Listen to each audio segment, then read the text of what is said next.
Today on Government Matters, climate change plays an increasingly important role in the Pentagon's ability to adapt and maintain military readiness. The DoD's Climate Adaptation Plan responds to an executive order from the White House to make combating climate change a federal priority. We sit down with the Deputy Assistant Secretary for Environment and Energy Resilience to get the latest on initiatives of his office. Government Matters starts right now. From Washington, D.C. and around the world, this is Government Matters with Mimi Geerges. This is Government Matters, the only show covering the latest news, trends, and topics that matter to the business of government. I'm Mimi Geerges. The Department of Defense's Climate Adaptation Plan will tackle the growing impacts of climate change. Those efforts are underway as military forces work to retain operational advantage under all conditions. Richard Kidd is the Deputy Assistant Secretary for Environment and Energy Resilience at the Department of Defense. Richard, welcome to the program. Good morning, Mimi. Thanks for having me. So you've said that climate change is already negatively impacting the department's missions. How? Sure. So the department has already experienced adverse effects of climate change in terms of our operational demands upon the force, as well as degradation of infrastructure and installations. In terms of the operational demands on the force, we see increasing requirements for combat forces to provide either defense support for civil authorities or to respond to humanitarian crisis generated by adverse weather. The Chief of the National Guard Bureau, General Dan Hokanson, earlier this year said the National Guard no longer plans for a fire season, we have a fire year. And what that means is National Guard brigades that should be training for a wartime mission are being diverted continuously throughout the year to address the needs to combat wildfires across the country. Similarly, on our installations, we've seen significant non-standard weather events that have destroyed infrastructure on the installation. So a flash flood at Fort Irwin without any precedent in history destroyed the ranges and the facilities there. Tyndall Air Force Base was taken out by a hurricane. Permafrost in Alaska is melting, causing our buildings to shift and the roadways to crack and have to be rebuilt. So we're already seeing that on the installation side as well. So you submitted a climate adaptation plan for DoD in response to an executive order from the White House. Just quickly, before you tell us what's in that plan, explain the difference between adaptation and mitigation. Mimi, thanks. That's a great question, and there's often times that there's some confusion as to the terms. So adaptation is managing the unavoidable. All right, we know we're going to have more floods. We know we're going to have more drought. We know we're going to have more wildfires. So how do we prepare for that in advance? Mitigation, on the other hand, is trying to avoid the unmanageable, reducing our greenhouse gas emissions and trying to avoid the most adverse effects of climate change. The science is pretty clear. The models work. We know that the world is going to get worse because of the heat trapping gases that are already in the atmosphere. If we stop producing greenhouse gases today, the temperature would still continue to rise. So we have an obligation to reduce our greenhouse gas emissions. So adaptation is preparing, greenhouse gas mitigation is preventing. All right, so let's talk about the climate adaptation plan. What did you put in it?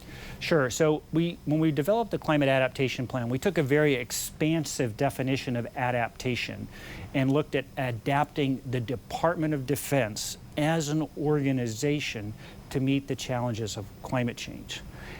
And we put it in the context of the military mission that we have to perform to defend the country. So at the end state of the plan is that we, the Department of Defense, are able to operate under all future conditions, so that we can perform our mission regardless of the impacts of climate change. We broke the plan down into 5 lines of effort. The first is climate-informed decision-making. So this is about ensuring that our leaders have the tools, the data, the models that they need to make an informed decision, whether it's what we buy, how we operate an installation, or sort of design operations. The second is train and equip a climate-ready force, making sure our personnel and our equipment can operate under all conditions. The third is climate resilient infrastructure, including both man-made and natural infrastructure. That's the traditional definition of adaptation, is making sure our buildings and our roads and our power grids are able to withstand adverse weather effects or climate change effects, heat effects. So we've included that, but we've also expanded it. And number 4 is using our purchasing power in terms of ensuring that we have goods and services that meet the needs of the department, as well as ensuring our suppliers are doing their bit to address and mitigate greenhouse gas emissions. And then 5th is we've got to do this in collaboration with other federal agencies, local communities, and partners.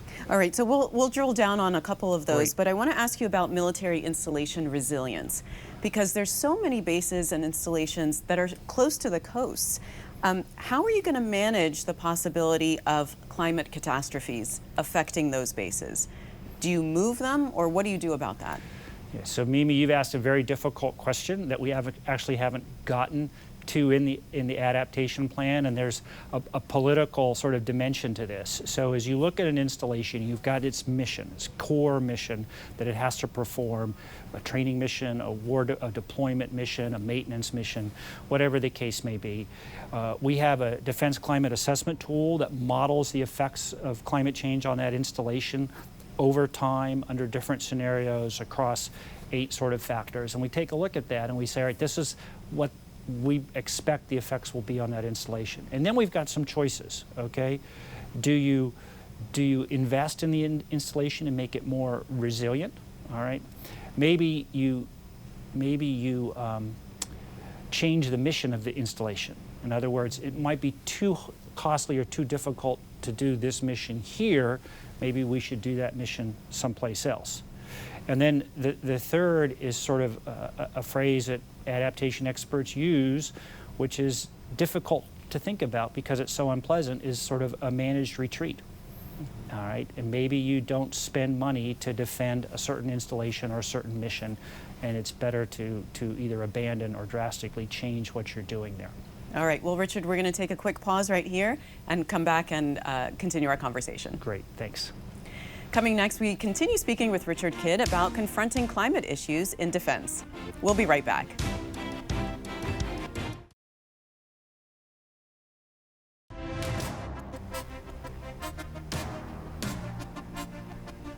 The Defense Department is expanding its response to the growing impacts of climate change. We're here with Richard Kidd. He's Deputy Assistant Secretary for Environment and Energy Resilience at the Defense Department. So, Richard, I want to ask you about when DoD does testing, when they do training exercises, those things can really negatively impact the environment. What are you doing to limit those harmful effects? So, well, Mimi, you know, the country gives the Department of Defense 3 terrific resources: money, the welfare of its young men and women, and this terrific natural endowment of land and air and water. And the department recognizes that we have an obligation to use or to conserve or protect all of those attributes, you know, wisely. And so we actually have a really good record of balancing the demands that we place on our ecosystems with our training requirements. So there's a number of examples throughout the department where we have been able to do restorative activities on our lands to protect endangered species or different types of flora and fauna. Just last week I was at Eglin Air Force Base, which is actually the largest forested forest-covered installation in the country, almost 490,000 acres of forest land. And I spent a day out there with our natural resource managers. And I should just back up a second. So Eglin is where we test all the air-launched weapons. So lots of big bombs come out of airplanes and blow up. Okay, so there's a significant demand on this training area. We also have special operations forces and other trainers out there. So, but it is amazing what our team has done at Eglin to balance the training demands, the testing demands with preserving that fantastic ecosystem. So, we have some endangered species that we are the sole protector of at Eglin. And we're going to ask to remove those from the endangered species list because we've done such a good job in terms of preserving their habitat and restoring their populations. We have replanted the longleaf pine, so the forest was denuded early on, and we've now replanted the original forest cover.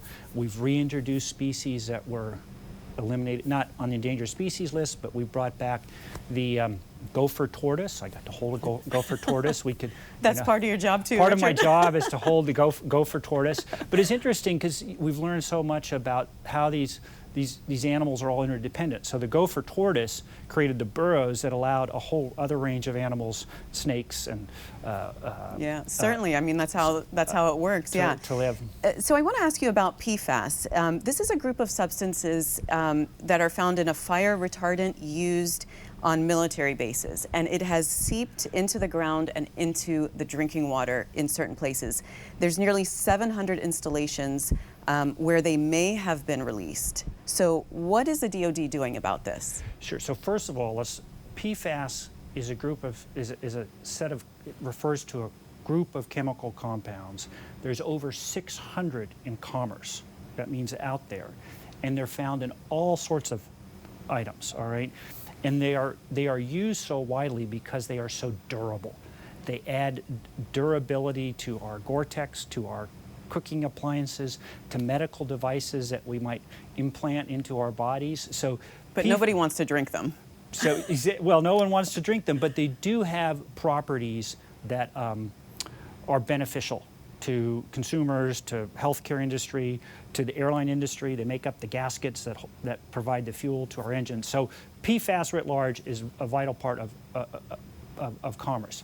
For the Department of Defense, they have been used in what's called AFFF, firefighting retardant foam, and the property that makes them so desirable is they form a very strong bond over the fire and prevent oxygen from getting to the fire, and they rapidly put out fires. So that's been the advantage of this chemical for the military, for civilian airports, for large urban fire departments. So AFFF, again, is widely used. The Department of Defense, though, we have generally pretty good records, and we know where we have had AFFF in the past.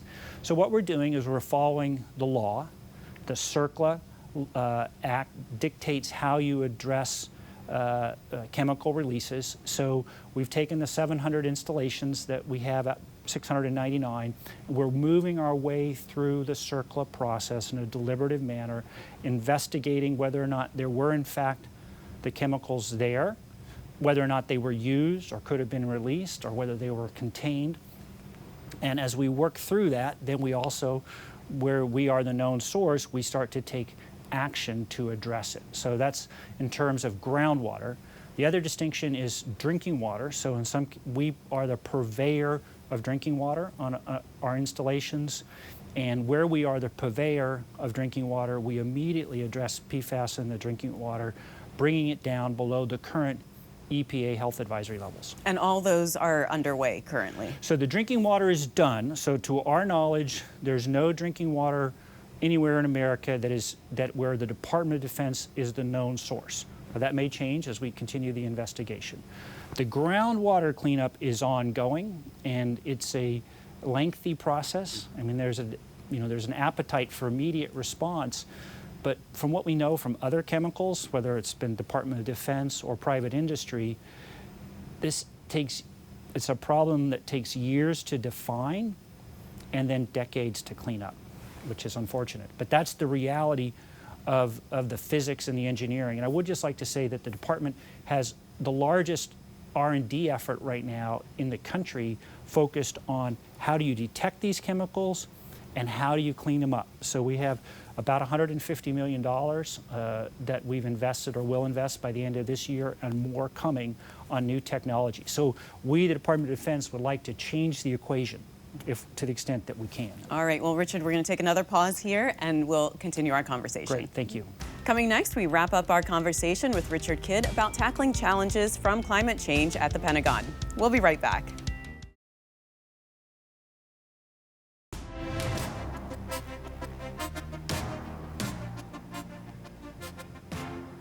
The Defense Department is increasing its climate resiliency to respond to the increasing effects from climate change on military readiness. We're here with Richard Kidd, Deputy Assistant Secretary for Environment and Energy Resilience at the Defense Department.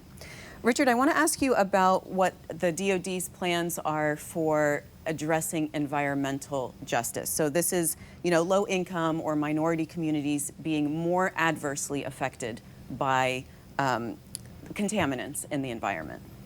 Right. So Mimi, that's a very good question. So this administration has rightly so put increased emphasis on those communities that, as you said, have borne a disproportionate amount of the effects of industrialization and of our economy, whether it's a coal town, a small town in Appalachia downrange from a coal plant, or an urban area where that's been next to chemical plants and others. So all the federal agencies have been called together by the White House. We sit together in an interagency forum to address the topic of environmental justice. For the Department of Defense, so primarily our communities that we look at are either the military community on our installation or the local community that is right next to, on the borders of the installation. Our funding resources principally go to the military community, but we're getting increased resources to address resilience and community adaptation requirements for those communities around us. And when we go to spend those monies, we will make sure that they have an environmental justice component. Additionally, the Department of Defense, whenever we do a large infrastructure project, we have to follow the NEPA Act, where we consult with local communities. So we already had an EJ component in NEPA. We're just going to double down on that and make sure that we're really addressing and considering all the potential impacts on communities whenever we do an infrastructure project. And Richard, what are you doing as far as working with industry, with academia, to really bring in innovations and new technologies to tackle these really difficult problems? So we have a number of programs where we cooperate with industry and others to bring in new technologies to address energy issues and environmental issues. So we have the ESTCP and the CERT program, which are basically technology programs that will take a technology, we'll demonstrate it, and if it works, then we'll prototype it, and then it'll hopefully go into general uptake. And there's been a range of technologies. One that we talked about is a ground source heat pump. So it came from DOE, went to us, we deployed it on an installation, and now it's a common technology that you could buy as part of your home improvement effort. So that's what we do there. I mentioned in an earlier segment, I mentioned the work that we're doing to find and clean up PFAS, in situ where we can. So we have those programs. We also have a similar type of program for more operational technologies. So how can we deploy technologies that dramatically reduce our fuel consumption in the battlefield, adding capability and reducing greenhouse gases? I wonder about what your biggest challenges are. Like, what would you say that is, just kind of across the board for your position? Candidly, right now, we don't have a budget. I would really like Congress to give us a budget. All right? And what are you able to do in the meantime? So we have all of these initiatives around climate change, many of which are on hold, pending a formal budget. So I would just, repeat past secretaries of defense that have said the one thing that Congress can do to help the Department of Defense is give us predictable, regular funding. Let's talk about China, because, you've said that China has a plan, and they're weaponizing their climate change initiatives. Expand on that. What do you mean? Sure. So in the context where I made that statement, I was talking about how China was basically providing developing nations around the world with renewable energy generation sources that was combined with a diplomatic messaging that says we, China, are the solution to climate change, even though they are in fact the largest greenhouse gas emitter on the planet right now.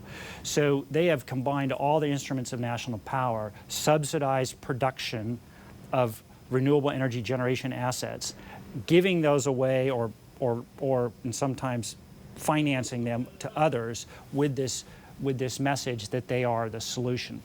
We should be concerned about China in regards to the fact that they are the #1 producer of solar panels, the #1 producer of wind turbines, #1 producer of batteries, and rapidly becoming the #1 producer of energy management and energy control systems. So what should the Department of Defense do in response to that? So we should so as a country, we need to compete, right?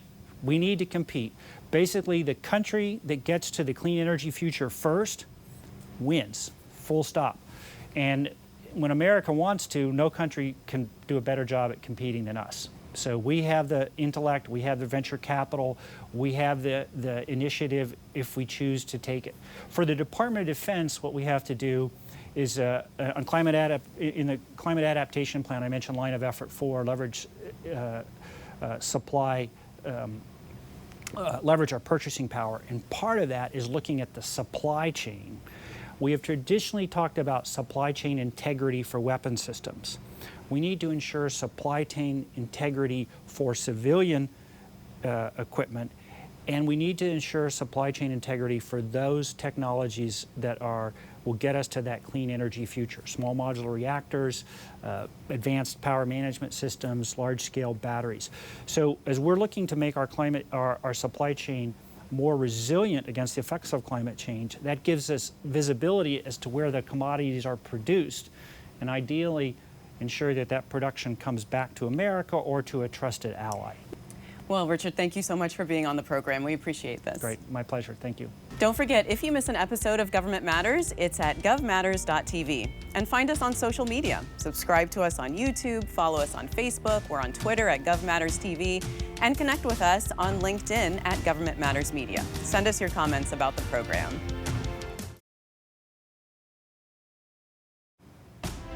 That's the latest from Washington. Join me weeknights at 8 and 10:30 on WJLA 24/7 News and Sunday mornings at 10:30 on 7 News to stay plugged in on issues that matter to the business of government.